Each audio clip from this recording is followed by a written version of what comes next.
Patrick Cortès, moi je suis directeur du centre de formation IFPST qui est implanté à la Seine-sur-Mer et intervient au niveau formation sur tous les métiers de la sécurité. Alors aujourd'hui, je représente donc l'administration pénitentiaire et plus particulièrement le métier de surveillant pénitentiaire. D'accord, je travaille dans l'administration pénitentiaire. Alors oui, moi je représente les métiers de l'armée de l'air et de l'espace.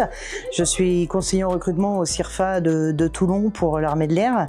Nous proposons 50 métiers dans différents domaines, dans différentes spécialités. Donc je suis le capitaine Nicolas Poitvin du centre de secours principal de la caserne de Hyères et je représente le service départemental d'incendie et de secours du Var.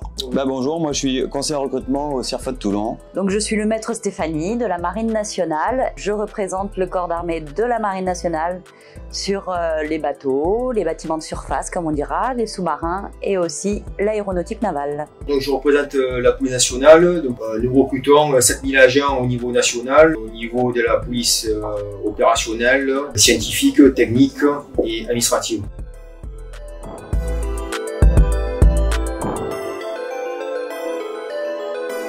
Alors il faut énormément de diplômes pour travailler dans la sécurité. C'est un métier qui s'est professionnalisé depuis quelques années et actuellement il faut 4 qualifications pour pouvoir travailler dans la sécurité.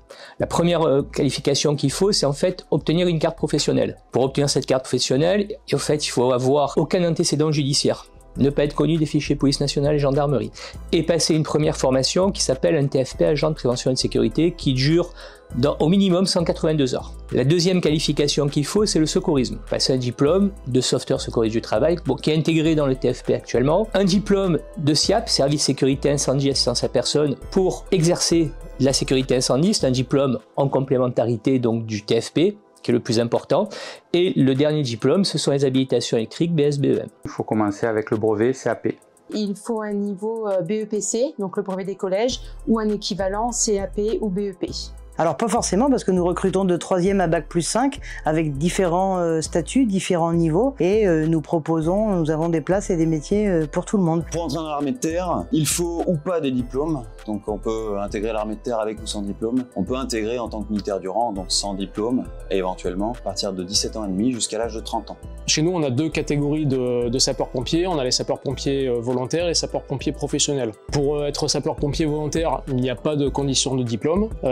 Et pour être sapeur-pompier professionnel, il faut un diplôme minimum brevet qui donne le droit de passer un concours. Si on n'a pas ce brevet, eh ben, il faut être sapeur-pompier volontaire et justifier de minimum 3 ans d'ancienneté pour pouvoir présenter ce concours.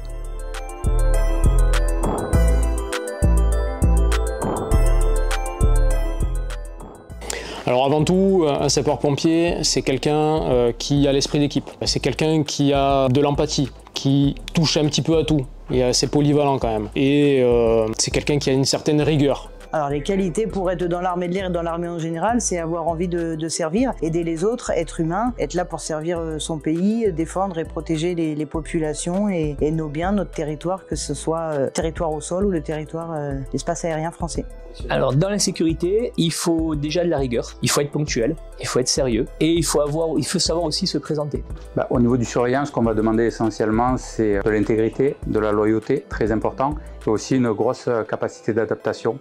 Alors en soi, pour les différentes qualités pour l'armée de terre, il faut adhérer à certaines valeurs. Donc ça peut être des valeurs comme le mérite, l'altruisme, la fraternité, l'exigence, des valeurs de dépassement, surtout dépassement de soi, la valeur d'équité aussi. D'être certain que c'est quelque chose qui vous plaît, que vous êtes habile de vos mains, parce que si vous venez et que vous dites bon voilà, j'ai un CAP mécanicien, je voudrais faire cuisinier. Si vous témoignez pas de stage de cuisine, que vous avez certaines appétences pour la cuisine, vous êtes autodidacte à minima, ça risque d'être compliqué. Mais c'est pas parce que vous avez un diplôme de mécanique que vous devez faire mécanicien. Les qualités humaines, donc on recherche des personnes qui soient disponibles, mobiles, qui ont du discernement, du dévouement et de l'intégrité et de la probité. Voilà, ça, ce sont les qualités humaines.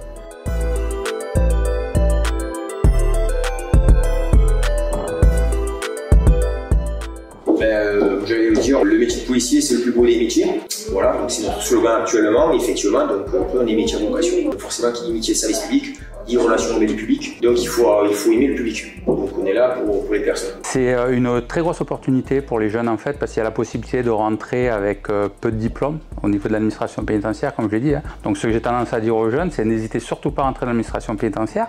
Il y a au niveau concours, on va pouvoir monter, mais il y a aussi au niveau mission et fonction. C'est-à-dire qu'un surveillant va travailler sur une coursive, mais il va avoir aussi plein de spécificités. Il va pouvoir faire formateur, ce qui est mon cas. Il va pouvoir travailler aux ERIS, il va pouvoir travailler au PREJ, il va pouvoir travailler en tant que professeur de sport. Il y a énormément de fonctions complètement différentes, ce qui fait que sur une carrière entière, la personne va pouvoir voir plein de métiers différents. Même si ça reste de l'administration pénitentiaire, moi j'ai tendance à dire que ça va être des métiers différents, parce qu'il pourra par exemple travailler dans la cynophile, donc il va travailler avec les chiens. Donc c'est vraiment quelque chose de très intéressant. Alors, ce que je pourrais lui dire, c'est d'essayer de contracter un engagement d'abord de sapeur-pompier volontaire pour voir s'il est fait pour ce métier-là avant de passer le concours de sapeur-pompier professionnel. Qu'il peut tenter sa chance, que quoi qu'il arrive, c'est une expérience personnelle, professionnelle, que ça donne quelque chose à mettre sur son CV et un métier, un quotidien dans de bonnes circonstances et se sentir utile auprès des autres, de découvrir une formation militaire, une formation professionnelle. 3 choses. La première, de faire un stage de découverte. Déjà, ça c'est la première des choses avant de vouloir s'intégrer en sécurité. C'est un métier quand même qui est assez spécial. Ce que je lui conseille, surtout s'il veut se lancer en sécurité, c'est que c'est un métier d'avenir. Il faut savoir qu'actuellement, c'est un des métiers qui recrute le plus. C'est un des métiers où, sortant de notre centre de formation avec les qualifications, la carte professionnelle, on peut avoir un CDI très rapidement. Pour un jeune qui veut se lancer et qui n'a pas encore de projet professionnel, la sécurité peut être un très bon tremplin. En plus, c'est un métier qu'on dit d'avenir. Il y aura toujours du boulot, il y aura toujours du travail dans la sécurité, hein, ça c'est clair. On peut devenir chef de service, chef d'équipe, donc c'est un métier très intéressant. Je lui dirais que si le métier de la sécurité et le fait d'appartenir à l'institution, de représenter en tout cas une institution l'intéresse, qu'il faut se lancer parce que c'est un métier hyper intéressant, hyper enrichissant et l'administration pénitentiaire a cette force, c'est de pouvoir nous faire évoluer, c'est-à-dire que c'est déjà vu, on peut rentrer dans l'administration, donc intégrer la fonction publique avec un brevet des collèges ou un équivalent et évoluer au fur et à mesure de sa carrière et en terminant même pourquoi pas directeur d'un centre pénitentiaire. En fait, un jeune qui hésite à s'engager, je lui dirais que l'armée de terre, c'est des possibilités d'évolution. C'est une institution qui pousse les gens à avancer. On peut pas régresser, on peut pas stagner, on peut que avancer. Tant qu'on a la volonté d'avancer, on avance. L'institution ne vous mettra pas dehors quoi qu'il arrive, elle a besoin de vous et elle vous poussera à réussir. Si évidemment le jeune n'a pas la volonté d'avancer à un moment donné, évidemment il va se confronter à un mur. C'est la diversité des emplois au sein de l'institution aussi. On a plus de 117 spécialités à proposer. Dans 7 grands domaines d'activité, on a plusieurs possibilités d'emploi qui sont plus diverses les uns que les autres. Et puis c'est cette formation permanente. On peut vraiment évoluer et grandir. C'est ça qui est intéressant au sein de l'armée de terre. Voilà. Alors déjà c'était pour m'instruire davantage sur tous les corps militaires, armés, etc. et surtout pompiers aussi. On va dire pour s'informer un peu plus quoi. C'est bien s'informer. Il y a l'armée aussi. Globalement c'est pour ça.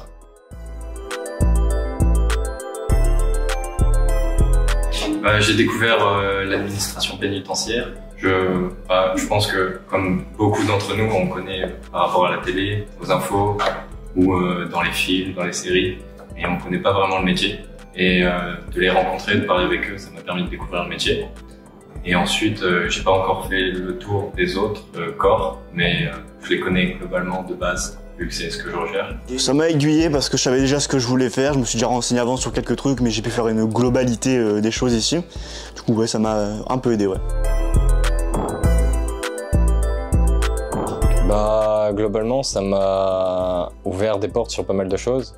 J'ai pu avoir des entretiens avec des pompiers, avec des militaires aussi. J'ai pu avoir des aides qui me permettaient d'avancer dans mes projets. J'ai pu aussi découvrir ce que c'était le service civique, voilà, ce qui m'a permis de financer quelques trucs pour mes projets futurs. Donc voilà. Oui, je pense que ça permet d'aider les jeunes déjà à trouver déjà leur voie, on va dire, qui sont balancés dans le monde avec rien en poche. Alors je pense que ça permet de les aider surtout. Ouais.